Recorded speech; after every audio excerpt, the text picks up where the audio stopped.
Hello and welcome back to part 3 of our flashcard app series. Today we're going to be working on the actual flashcard functionality. As in the previous video, we covered the adding terms and definitions page, and we also covered the concept of objects. Now, for today, the first thing we're going to do is ensure that we're going to create another variable, a temporary variable that will store the lists are stored variable, but it can be altered and it won't affect our actual stored variable. We're going to use this so that we can iterate through the list, check for null values, and remove them all without affecting our stored variable. So let's initialize one right there. And it's an app variable that we're going to call temp_td, which stands for temp term and definition. And we're going to set its value to an empty list initially, because considering how stored variable tnd is also a list, if you transfer its values or its content to temp tnd, it needs to be a list as well. It needs to know that what it's receiving is a list.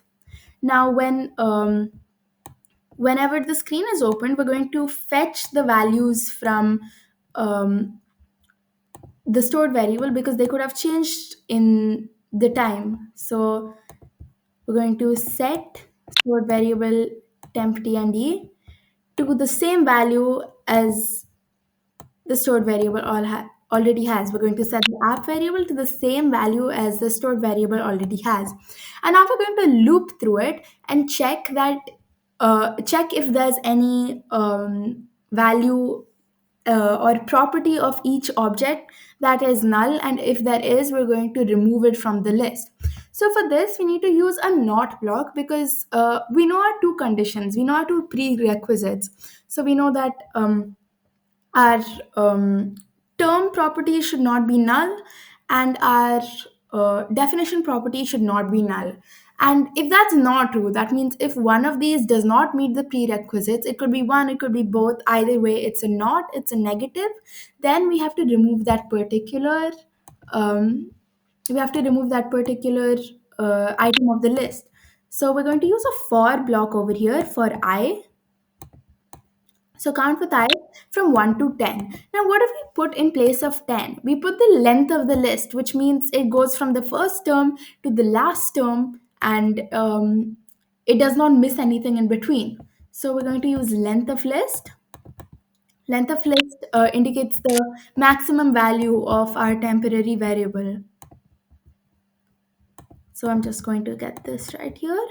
From 1 to the length of app variable temp td, I'm going to shove this if block in here.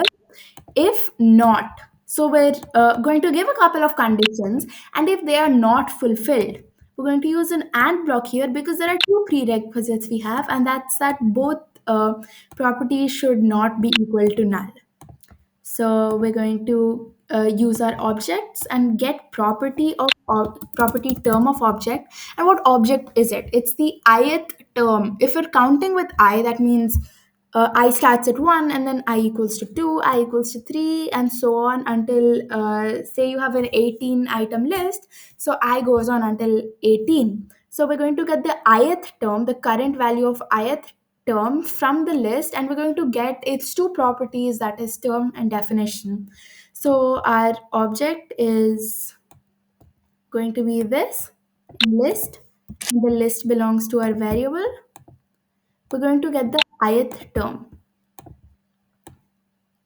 is not equal to null. So if it's not equal to null, it's a good thing. So if it's a bad thing, that is you have a negative over there, a not block, then it's refuting that. Now we duplicate that and do the same thing for definition. Ensure you get your spellings right. Otherwise, if there's even a space off or a single letter off, then it doesn't know what property that is. It can't find it, and your value will be null. So if this is not true, then we're going to remove that particular item of the list. So we're going to get in list temp td, we're going to remove the ith term. So if I equals to 6, for example, and then we find that it's one of the properties or both of the properties is null, that is not null, then we're going to remove that ith term. So in remove number I. And now we have a refreshed list where there is no surprise null value.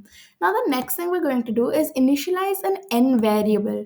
So for example, if uh, the user is currently showing the first term, then every time it clicks on the forward or back button, then you need to show the second term or the last term. Because if you are on the first term, then the back button would ask you to show the 0th term, which does not exist. So you go straight back to the end of the list. So we're going to initialize an n variable to help us keep track of which item of the list we are on.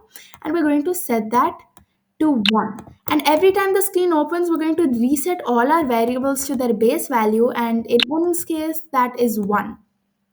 So that it does not have any complications in its iteration each time. So we've set app variable n to 1.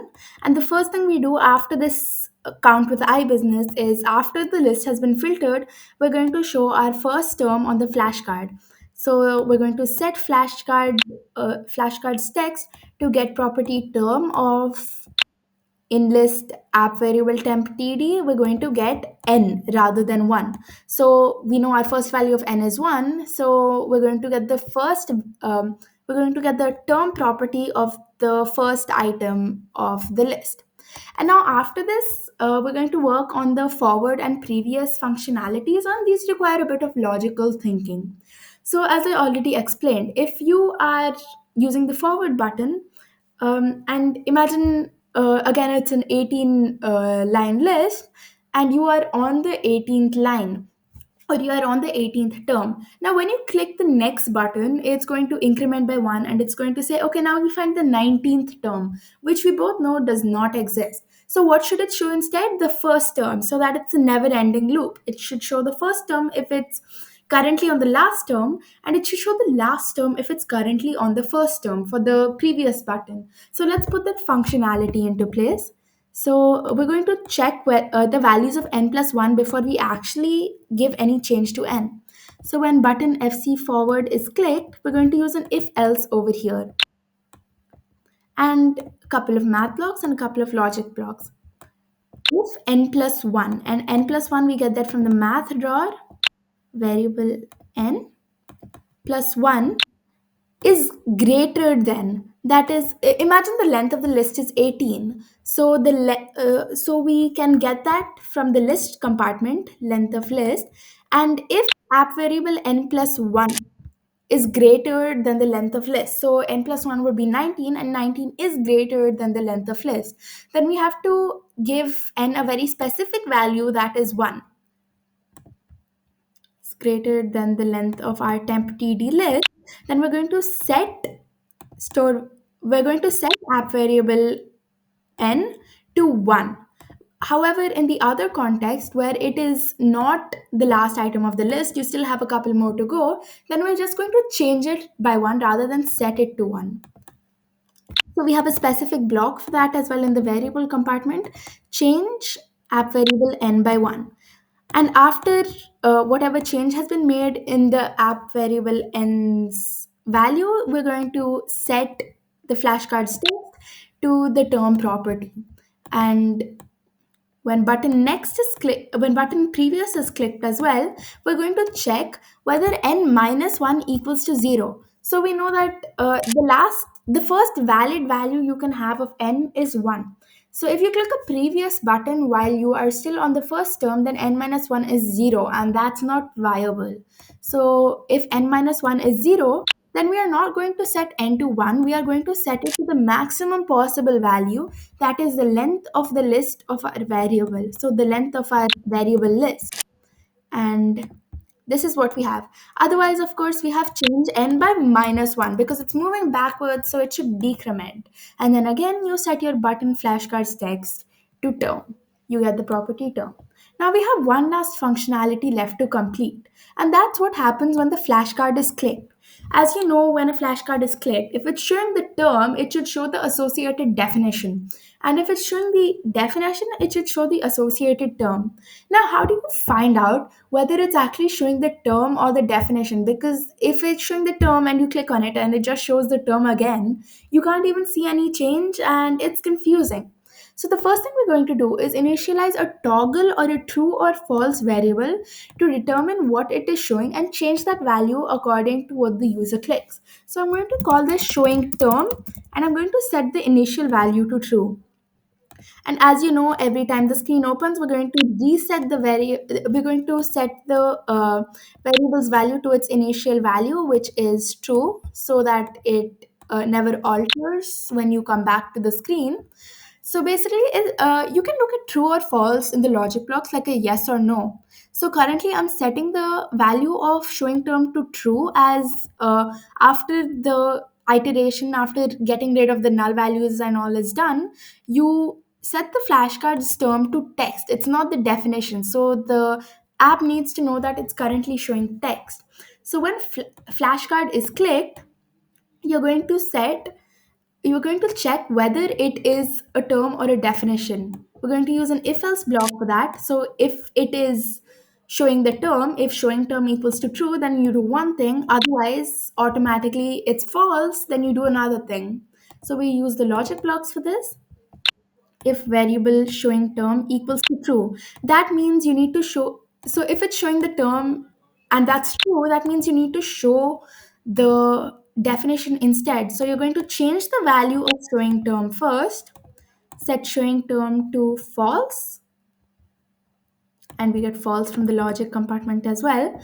And we're going to duplicate that. Otherwise, if showing term is not true, then it's false. So then we have to set showing term to true. And if showing term has been set to false over here, then we need to remember to display the definition. So we're going to duplicate this and we're going to display the definition over here. And we're going to duplicate this and we're going to display the term over here. So it will toggle and it will never waver. Now, that's pretty much it for a functionality. And the last thing we have to worry about is the easiest part of it all, button home. So, when this button is clicked, all you have to do is navigate back to your initial screen so that you can add more terms and definitions to your flashcard. And that's it, we're done. Let's give it a go and let's test it out. So, you can see our terms and definitions screen here. So, I'm going to add a term as I'm going to submit that. I'm going to add a couple more.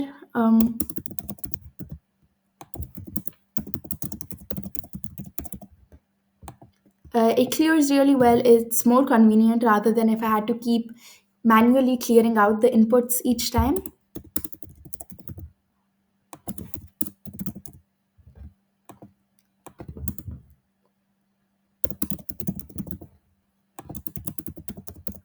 And I'm going to add a last one before I go on to the actual flashcard screen.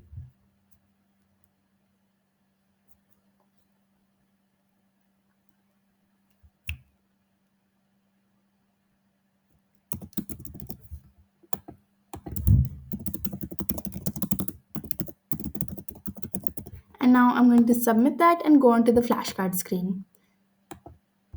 These are a couple that I added previously. So as you can see, they remain in my device because it's a stored variable. So as you can see, I can scroll all the way to the end of this without it ever showing a null value, and I can scroll behind as well because it's an endless loop, as I mentioned. If we had not implemented the check whether n is greater than length of list or n equals to 0, then we would be seeing a lot of null values and the app would be unable to progress. So now let's check out um, our flashcards functionality.